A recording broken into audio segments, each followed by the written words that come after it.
Hi, my name is Shannon Grady. I'm from West Pikeland Township. As I've stated in the past, I'm a scientist. I'm a physiologist. And the physiology is the study of the human body and how the human body works. So if you're questioning my status as a scientist, that's exactly what I do. The physiology of human gas exchange is cited ad nauseum in scientific and medical literature. Humans have evolved to breathe 300 to 400 parts per million of carbon dioxide for human survival and maintenance of homeostasis. Most health departments will state that anything over 1,000 parts per million is unhealthy for humans.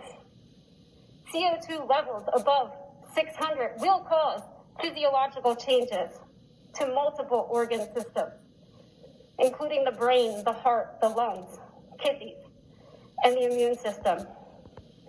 Inhaling CO2 levels at higher than 600 parts per million will cause hypercapnia and has been documented to cause the following conditions: moderate to severely reduced mental performance. And children are especially affected by levels of carbon dioxide over 600 parts per million. In fact, the standards in which you state in your health and safety plan have a standard of 870 parts per million as its standard. Hypercapnia.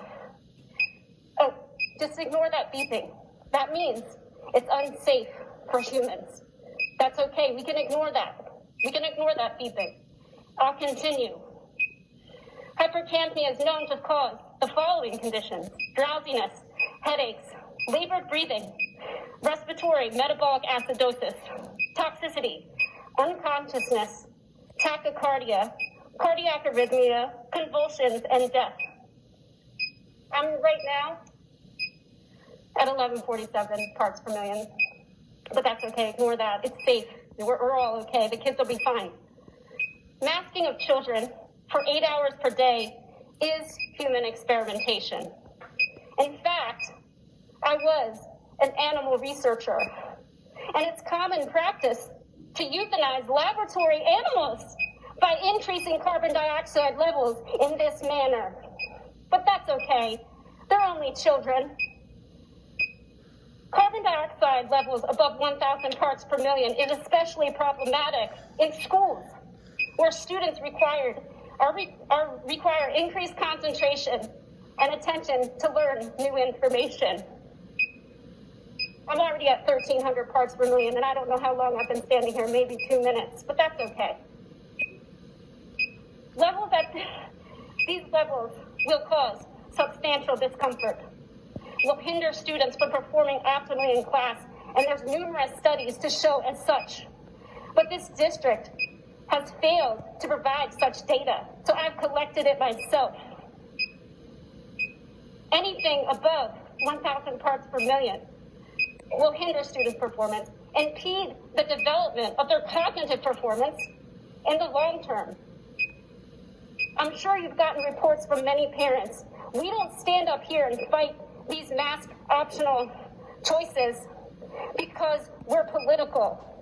Our children have suffered numerous effects, physiological and psychological. And I've been told numerous times by people in this district that it's debatable. Human physiology is not debatable. Even the nurse this morning tried to tell me effects of carbon dioxide don't exist. That's ridiculous.